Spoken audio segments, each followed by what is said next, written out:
लालच करने वाला हमेशा नुकसान ही उठाता है, ये तो आपने सुना ही होगा। आइए इस कहानी में देखते हैं कि कैसे लालची कालू कौवा लालच में आकर अपना ही नुकसान कर बैठता है। जंगल में कालू कौवे की गोलगप्पे की दुकान थी। वो अपनी दुकान लगाए हुए बैठा हुआ था कि वहाँ एक कबूतर आता है जो एक हवाई मोटर में आता है। दिखने में वो कबूतर बहुत अमीर लग रहा था। हेलो, सुनो गोलगप्पे वाले, मुझे एक प्लेट गोलगप्पे दो। साहिब, मिर्ची तेज या कम? मिर्ची थोड़ी कम ही रखना।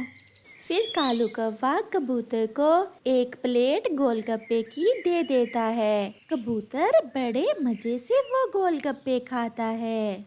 कितने पैसे बने भैया आपके? साहिब, केवल 50 रुपए। 50 की प्लेट है। आप मुझे बहुत अच्छे लगे हो। क्या आप मुझसे दोस्ती करोगे?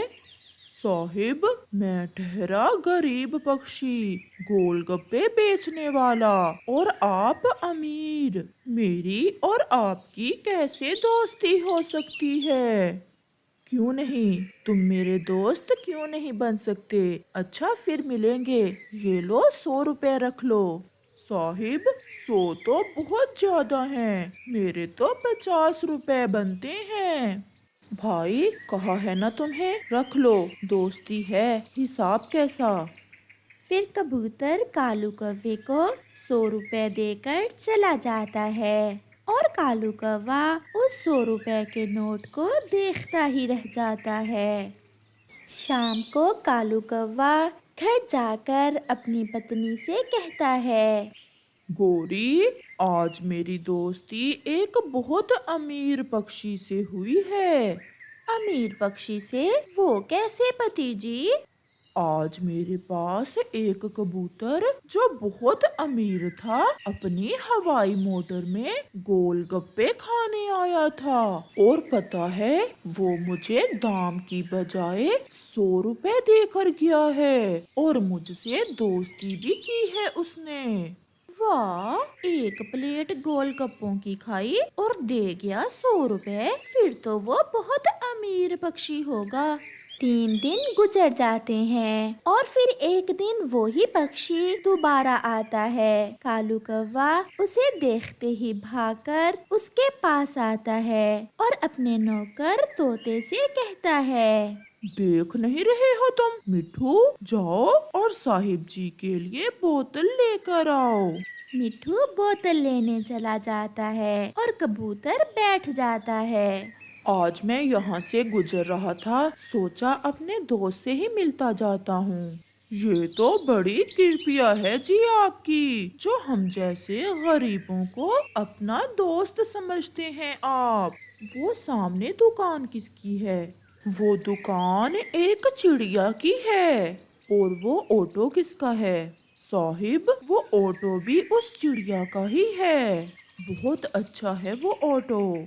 इतने में कालू का नौकर मिठू बोतल लेकर आ जाता है। कबूतर बोतल पी लेता है और कालू से कहता है। यार, मैंने घर जाकर तुम्हारी भाभी को बताया कि मेरे दोस्त कालू के गोलगप्पे बहुत स्वादिष्ट हैं। वो बोलने लगी कि मैं भी खाऊंगी। आप एक प्लेट गोलगप्पों की तो पैक कर दें। मैं अभी कर देता हूँ साहिब। फिर कालू कौवा एक प्लेट गोलगप्पे पैक कर देता है। ये लो यार, ये 200 रुपए रख लो।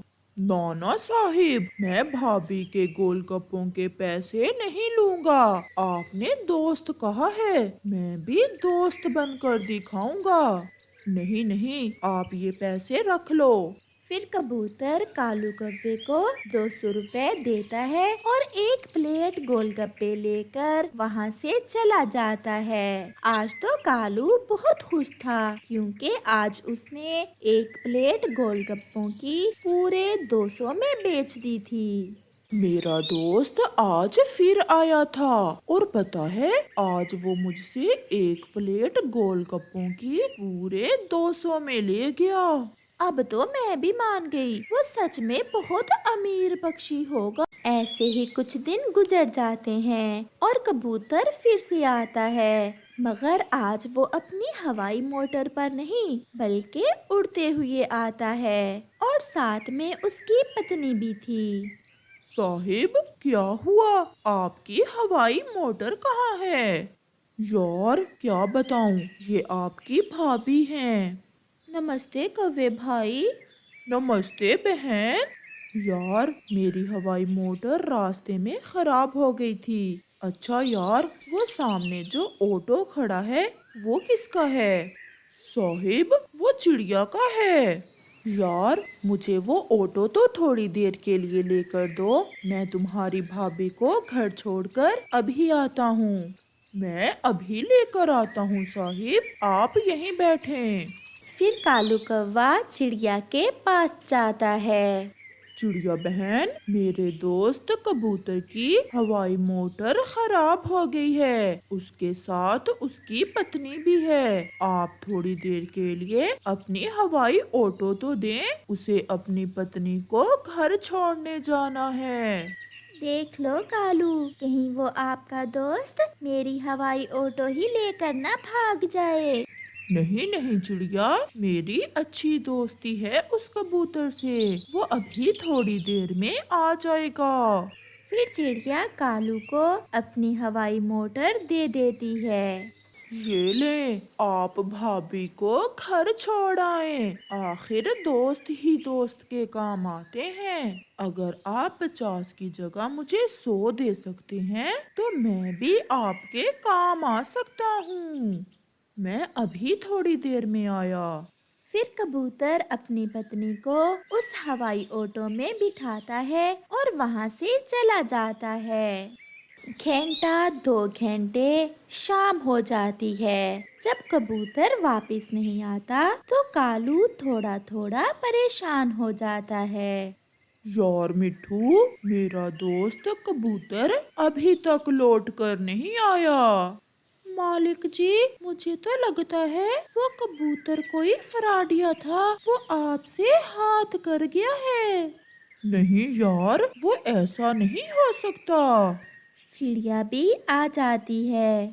कालू, मुझे घर जाना है, तुम्हारा दोस्त अभी तक मेरा हवाई ऑटो नहीं लेकर आया। शायद उसे कोई काम पड़ गया होगा। चिड़िया, आप धीरज रखें, वो आने ही वाला होगा। फिर तो रात हो जाती है। जब कबूतर लौट कर नहीं आता तो चिड़िया ऐसे ही वापस चली जाती है और कालू भी घर वापस चला जाता है। घर जाकर कालू सारी बात अपनी पत्नी को बताता है।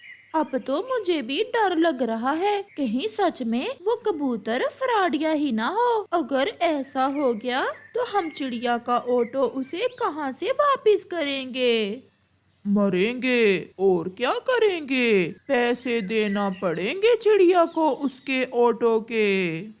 चिड़िया 2 दिन तक इंतजार करती है, मगर कबूतर कहाँ लौट कर आने वाला था। वो तो कालू को चूना लगाकर चला गया था। फिर चिड़िया 1-2 पक्षी बुलाती है, कालू से बात होती है। कालू, दोस्त था वो तुम्हारा, और चिड़िया से ऑटो लेकर भी तुमने ही दिया था उसे। अब सीधे से चिड़िया को ऑटो के पैसे दो, वरना हम सब मिलकर तुम्हें इससे भी बड़ा दंड डालेंगे।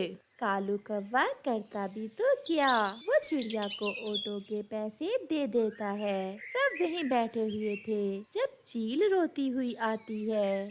मरे वो कबूतर फ्रॉडिया, कल मेरे पास आया, मुझसे 1 प्लेट बिरयानी की खाई और पैसे दुगने दे गया। कालू, तुम्हें कैसे पता चला? और फिर बाद में तुमसे क्या लेकर गया? मेरी सोने की अंगूठी, कहता था मैं अपनी पत्नी को दिखाकर अभी आया, मगर कल से लौटा नहीं। तो फिर वो तुम्हारे साथ भी हाथ कर गया। अगर हमने लालच ना किया होता और ऐसे रह जाते पक्षी पर विश्वास ना किया होता तो हमें नुकसान ना उठाना पड़ता। प्यारे दोस्तों, हमें किसी अजनबी पर विश्वास नहीं करना चाहिए और ना ही किसी राह जाते से दोस्ती करनी चाहिए। कालू कौवे के 2 बेटे थे। बड़े बेटे का नाम जग्गू और छोटे का नाम बग्गू था। कालू कौवे की पत्नी गोरी कौवी कुछ दिन पहले बासी खिचड़ी ज्यादा मात्रा में खा लेने से मर गई थी। अब कुछ दिनों से कालू कौवा भी बहुत बीमार था। जाओ जग्गू और बग्गू, अपनी अंगूरों की बेल को पानी दे आओ। मुझसे तो अब उड़ा नहीं जाता। पापा, कल भी जग्गू ने सारा काम मुझसे ही करवाया था। खुद जाकर आराम से बैठ जाता है और कुछ भी नहीं करता। झूठ, सब झूठ पापा। मैं 5 मिनट के लिए नदी पर पानी पीने गया था। बग्गू सब झूठ बोल रहा है। अब जाओगे, यहाँ ही बैठे लड़ते रहोगे? फिर जग्गू और बग्गू अपनी अंगूरों की बेल को पानी देने चले जाते हैं। कल कालू का बेटा मेरे पास कालू की दवा लेने आया था। मैंने उसे दवा तो दे दी थी, परंतु मुझे लग रहा है कालू अब बचेगा नहीं। क्या बुलबुल दी, ये आप क्या कह रही हैं? उसके गुर्दे खत्म हो गए हैं। मैं ये बात कालू को बताना चाहती थी, परंतु मैं चुप रही। बुलबुल दी, अगर ऐसा है तो हमें कालू को बता देना चाहिए। मैं इसीलिए आपके पास आई हूँ। आप कालू को बता दें कि कालू 1-2 दिन से ज्यादा जिंदा नहीं रहेगा। फिर चिड़िया कालू कौवे के पास जाती है। कालू भैया, मैं आपसे कहा करती थी ना कि दारू थोड़ा कम पिया करो। अब छोड़ तो दिया है मैंने दारू पीना। अब क्या फायदा? चिड़िया बहन, आप चिंता ना करें, मैं जल्द ठीक हो जाऊंगा। कालू भैया, मुझे बुलबुल दी ने भेजा है। हम आपसे सच छुपाना नहीं चाहते। बुलबुल दी बता रही थी कि दारू पी पी कर आपके गुर्दे खत्म हो गए हैं। आप 1-2 दिन के मेहमान हैं अब। ये सुनकर कालू रोने लग जाता है। चिड़िया, ये तुम क्या कह रही हो? मैं अभी मरना नहीं चाहता। कालू भैया, मरना तो कोई भी नहीं चाहता, मगर होने को कौन टाल सकता है। मेरी माने तो आप अपनी जायदाद अपने बेटों में बांट दें। आपके बेटे तो पहले ही हर समय एक दूसरे से लड़ते रहते हैं। अगर आपको कुछ हो गया, वो तो जायदाद के लिए लड़ लड़ कर ही मर जाएंगे। चिड़िया, मैं आज ही अपनी जायदाद अपने बेटों में बांट दूंगा। फिर चिड़िया अपने घर चली जाती है। रास्ते में चिड़िया को कबूतर मिल जाता है। चिड़िया बहन, मुझे पता चला है कि कालू कौवा मरने वाला है। हाँ कबूतर भैया, बहुत बीमार है कालू। मैं उसे ही देखकर आ रही हूँ। चिड़िया बहन, कालू ने पिछले महीने मुझसे 10,000 रुपए उधार लिए थे। अगर कालू मर गया तो मेरे पैसे कौन वापस करेगा? आप कल जाना और कालू कौवे से बात कर लेना। शाम हो जाती है। जग्गू और बग्गू भी वापस आ जाते हैं। जग्गू और बग्गू, मेरे बेटो, मेरे पास आ जाओ। जी जी पिताजी, क्या बात है? हम आपके पास ही हैं। मेरे जग्गू, मैं अब ज्यादा देर तक जिंदा नहीं रहूंगा। मैंने कबूतर से 10,000 रुपए लिए थे, वो उसे वापस कर देना। और ये घर तुम दोनों भाइयों का है। इसमें तुम दोनों भाई इकट्ठे रहना। और जो अंगूरों की बेल है वो गू को देना। कालू कौवे ने अभी अपनी बात पूरी ना की थी कि वो मर जाता है। पिताजी, मेरे पिताजी, माँ तो पहले ही मर गई थी, अब आप भी हमें छोड़कर चले गए। इतनी जल्दी ही मर गए आप पिताजी? 2-4 दिन और जी लेते तो घर के पीछे वाला आमों का पेड़ भी हम खरीद लेते। शर्म करो जग्गू, पिताजी मर गए हैं और तुम्हें आमों के पेड़ की चिंता लगी है। मैं तुम्हारी चिंता कर रहा हूँ क्योंकि अंगूरों की बेल तो पिताजी ने मुझे दे दी है और घर साझा है। पिताजी ने मेरा नाम लिया था। पिताजी ने मेरा नाम लिया था। एक तरफ उनके पिताजी कालू कौवे का शव पड़ा था और दूसरी तरफ वो दोनों भाई अंगूरों की बेल को लेकर लड़ रहे थे। दूसरे रोज कबूतर मुंह अंधेरे ही कालू के घर आता है। जग्गू, कालू कहाँ है? क्या बताएं चाचा कबूतर, पिताजी तो रात को ही मर गए थे और हमने उनका अंतिम संस्कार भी कर दिया है। बहुत बुरा हुआ, ये तो बहुत बुरा हुआ। जग्गू, तुम बड़े बेटे हो कालू के, क्या तुम्हारे पिताजी ने तुम्हें मेरे बारे में कोई बात भी बताई थी?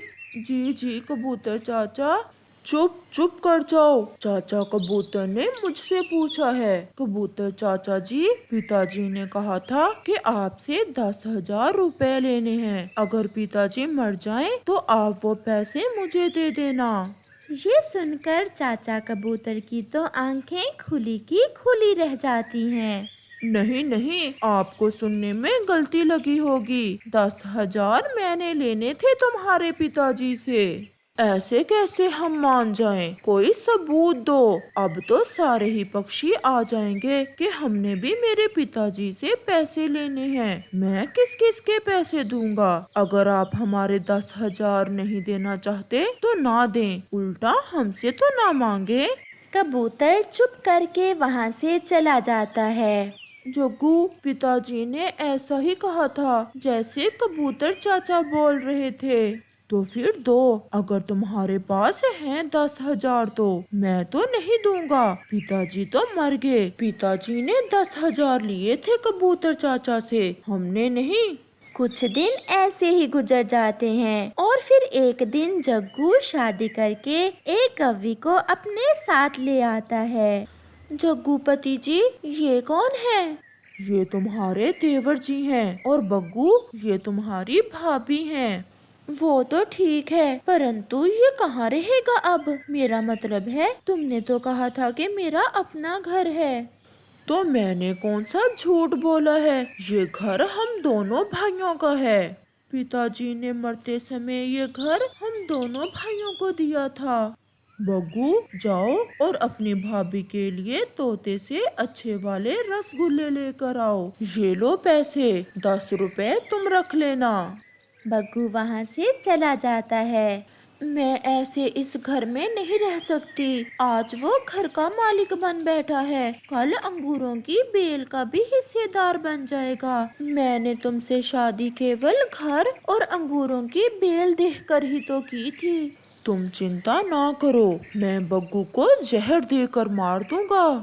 आज ही जहर दे दो बग्गू को। अगर वो इस घर में रहा तो मैं चली जाऊंगी। जग्गू बग्गू के भोजन में जहर मिला देता है, जिसे खाकर वो मर जाता है। अब ये घर भी मेरा और अंगूरों की बेल भी मेरी। तुम्हारी नहीं, वो अंगूरों की बेल मेरी है। मुझे अंगूर बहुत पसंद हैं। चलो मुझे दिखा कर तो लाओ, हमारी अंगूरों की बेल कहाँ है? वो दोनों जब अंगूरों की बेल के पास पहुंचते हैं तो देखते हैं कि अंगूरों की बेल तो सूख गई है, क्योंकि कई दिन से दोनों भाइयों ने उसे पानी जो ना दिया था। क्या ये सूखी हुई अंगूरों की बेल है तुम्हारी? नीली पत्नी जी, मेरा विश्वास करें, ये पहले तो सूखी हुई ना थी, ना जाने अब कैसे सूख गई। बोल रहे थे बहुत मीठे मीठे अंगूर लगते हैं हमारी अंगूरों की बेल को। मैं जा रही हूँ, मैं उसी कौवे से शादी करूँगी जिसकी अपनी अंगूरों की बेल होगी। नीली, ऐसा ना करें, मैंने तुम्हारे पीछे लगकर अपने भाई को मार दिया और अब तुम भी मुझे छोड़कर जा रही हो। मुझे तो अंगूर चाहिए, तुम्हारा क्या मैंने अचार डालना है। ऐसा कहते हुए नीली कौवी वहाँ से चली जाती है और जग्गू बैठा रो रहा था। अब उसे सब याद आ रहे थे, पिताजी भी और बग्गू भी। वो अपने किए पर पछता रहा था, परंतु अब पछताने का क्या फायदा, क्योंकि गया समय लौटकर कब आता है।